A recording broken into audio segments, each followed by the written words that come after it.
morning student, welcome to another video tutorial from SHIVAJI group of institution. Today I am going to describe the type of immunity that is known as innate immunity. In the previous lecture I already told the immunity is of two types. First is innate immunity and second one is known as acquired immunity. Innate immunity is called non-specific immunity because it is not specific for a particular kind of diseases. It means that it is common to all type of diseases. While the acquired immunity is said to be specific immunity because it can work for a particular kind of diseases and make the antibody like that type of diseases and memorialize it. Okay. Today, now going to describe briefly about the innate immunity. Innate immunity is divided into four types. First is known as physical barrier. Second one is known as physiological barrier. Third one is known as cellular barrier, and fourth one is known as cytokines. Okay, so these four are actually the barriers that take place in the innate immunity. In a physical barrier, actually this physical barrier actually make the first line of defense mechanism. First line of defense mechanism.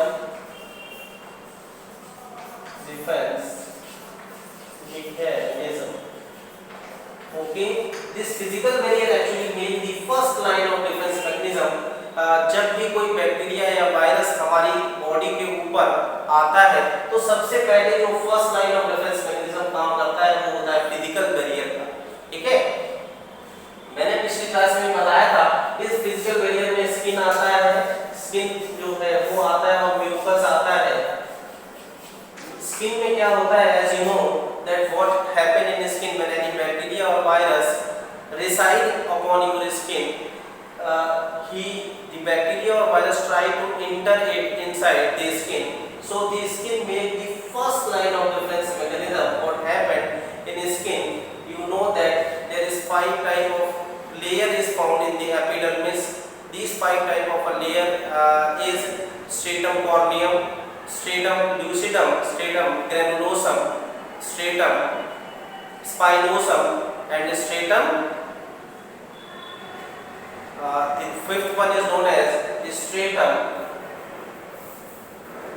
basale. Okay, these 5 types of layers are found on the epidermis. The outermost layer of epidermis is known as stratum corneum, and it is made up of keratin protein. And you know that keratin is a water insoluble protein, and this keratin protein can be moulted out from our body. So that's what happened. The bacteria, that's a virus that reside upon the skin, is also moulted out. So this actually helps the first line of defense mechanism.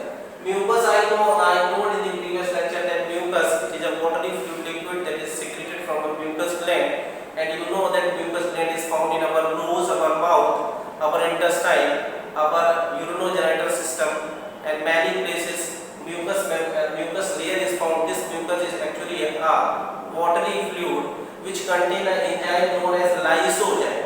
This lysosomes enzyme has ability to split the bacterial or any type of a virus that comes into that will be trapped into the mucus. That will be trapped into the mucus. Okay, so these two are considered as a physical barrier, and they make the first line of defense mechanism. Now comes to the next barrier, that is known as physiological barrier. This physiological barrier actually included what? The physiological barrier included secretion,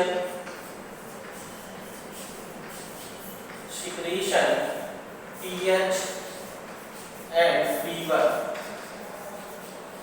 Secretion is what? Secretion, as you know that in our skin there are many types of glands are found. For example, sebaceous gland. It is a type of gland which actually secrete oil-like substances, and this oil-like substances is made up of fatty acid and lactic acid. Due to the presence of fatty acid and lactic acid, what will happen? The secretion, the oily secretion, actually having the pH ranges from 2 to 3. Okay, 2 to 3. So no bacteria can survive, no microorganisms can be survive such type of a strong pH.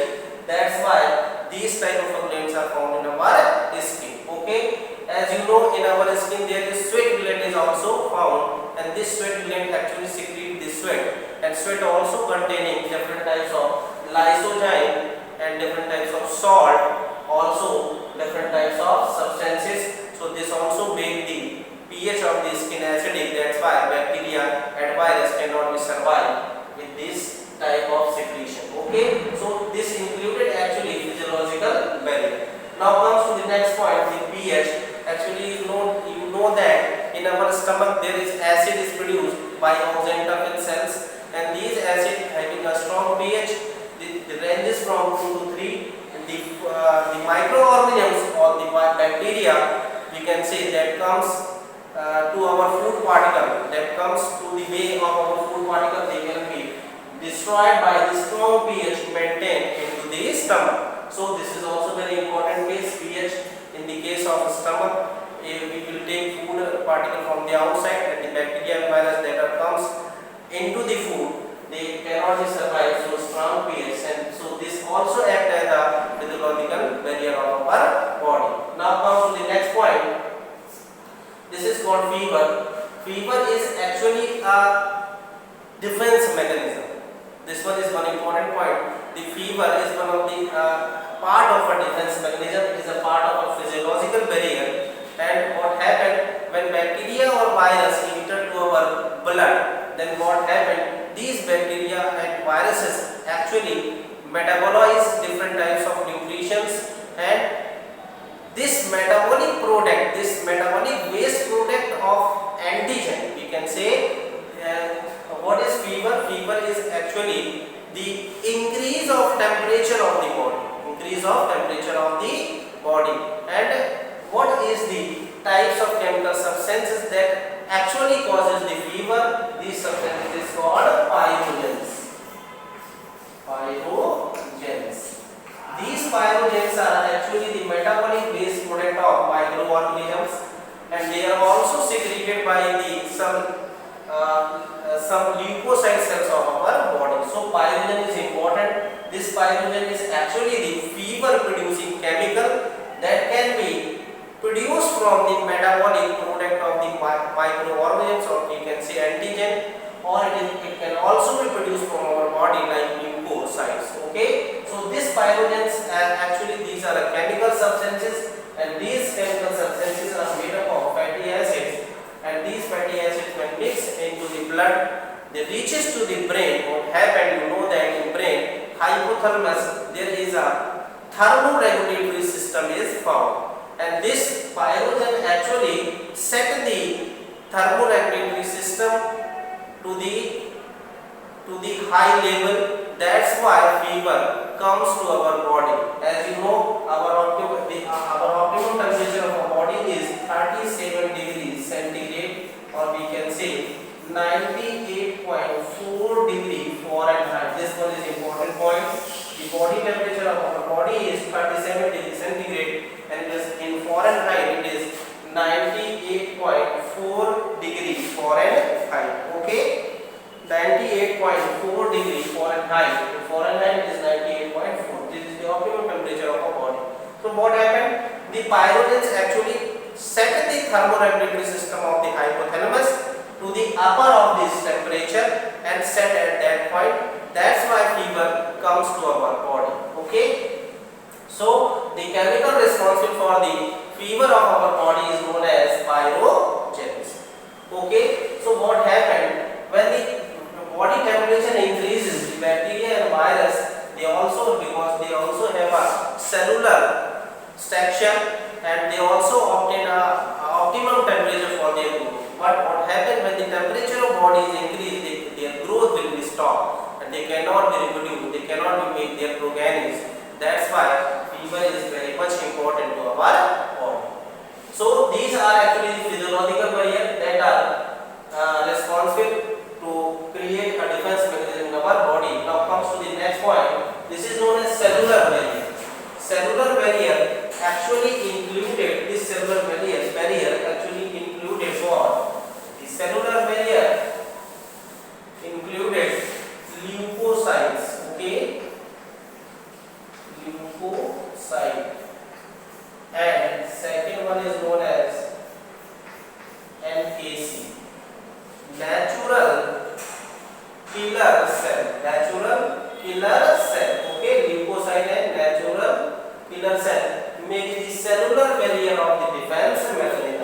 Now, what is leukocyte? As you know that leukocyte, leukos means white and cyte means cell. Leukos means white.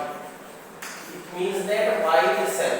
White cell is what? It is called WBC. WBC is called white blood corpuscles. Okay. So leukocyte is nothing. It is a type of WBC that is found in our blood.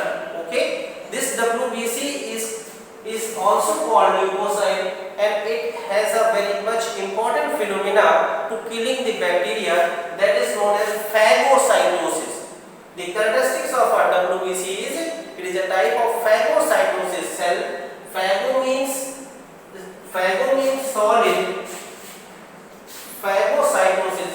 Phago means eating, or cyto means cell. It means that this cell that is responsible to eat different types of microorganisms. This leukocyte is actually what he done. This is actually a structure of a leukocyte cell. We can say WBC cell, and this WBC is actually, you know that in WBC there are many types of pseudopodia is found, just like the characteristics of amoeba. It also having pseudopodia. It is a type of locomotory organ. With the help of this pseudopodia, the WBC can travel from one part to another part of a body. It can also be run to the flow current of the blood, opposite to the flow current of the blood. कहने का मतलब ये हुआ कि इसके पास pseudopodia होता है और इस सीडोपोडिया के सहायता से ये ब्लड के फ्लो के अपोजिट डायरेक्शन में भी मूव कर सकता है। तो इस ल्यूकोसाइट की ये टेंडेंसी होती है कि ये ब्लड से मूव कर सकता है, और दूसरी टेंडेंसी इसके ल्यूकोसाइट्स की ये होती है, डब्ल्यूबीसी की ये होती है कि ये जो ब्लड कैपिलरीज होती है बेटा, ये ब्लड कैपिलरीज की जो है वॉल जो होती है, ब्लड कैपिलरीज की जो वॉल होती है उसको ये जो है भेद करके, उसको जो है ये भेद करके जो है एक्स्ट्रा सेलुलर फ्लूइड्स में भी आ जाती है। इसमें आ जाती है, एक्स्ट्रा सेलुलर फ्लूइड्स में भी आ जाती है। What is extracellular fluid? As you know, this is a type of a cell, and this cell is actually covered by an extracellular fluid. It is known as extracellular ECF, extracellular fluid. And this extracellular fluid, what happened here? It is a blood vessel. It is a type of blood vessel in which blood is flowing. So what happened when the porosity of the blood vessel changes? The WBC comes out, oozes out from these capillaries, and these WBC comes out here because this cell is infected by a virus, or we can say this cell is infected by a bacteria. Now what happened?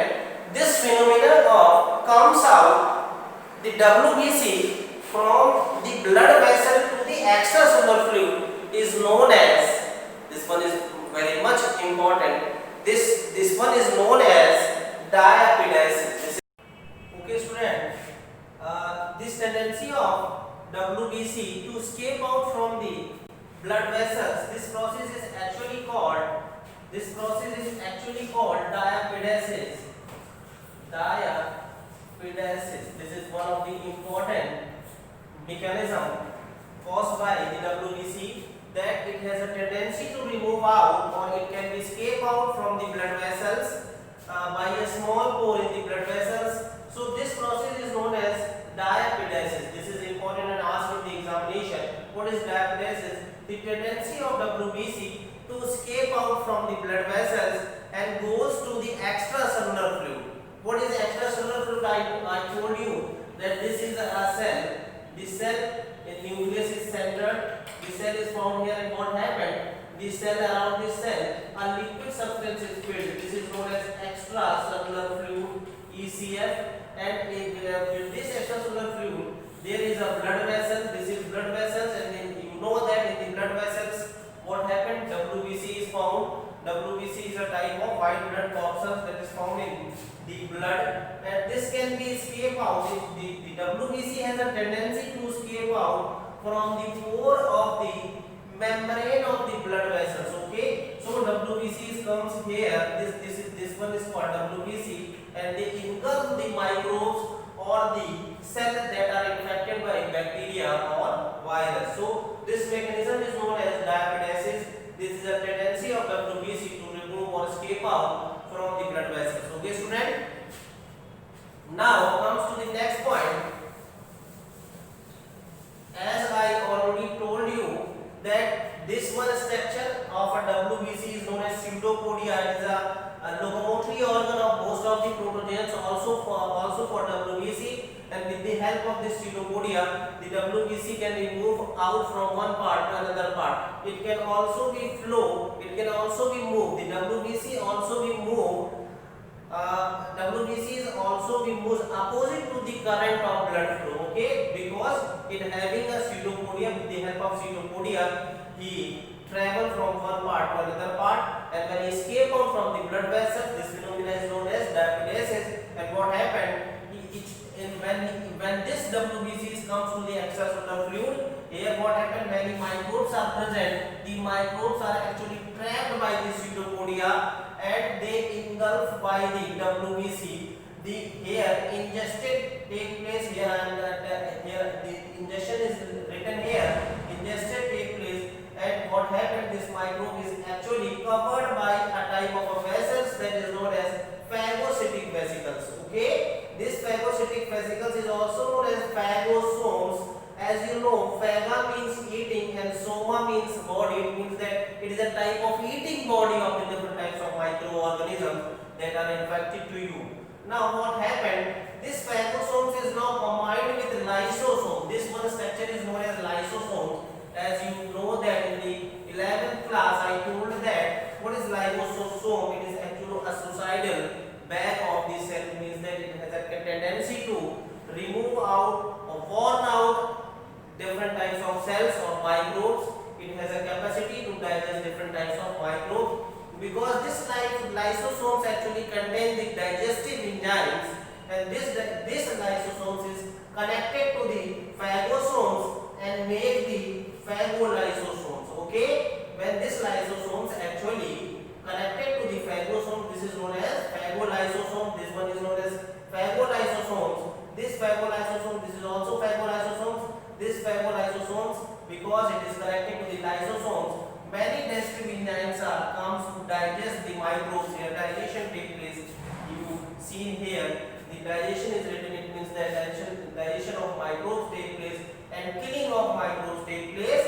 What happened after that? As you know, this is a type of a food vacuoles or also known as phagosomes. This phagosomes has a tendency to cyclosis. What is cyclosis? The movement of vesicles around the cell is known as cyclosis. Why this happened? Because all the useful materials are removed from these vesicles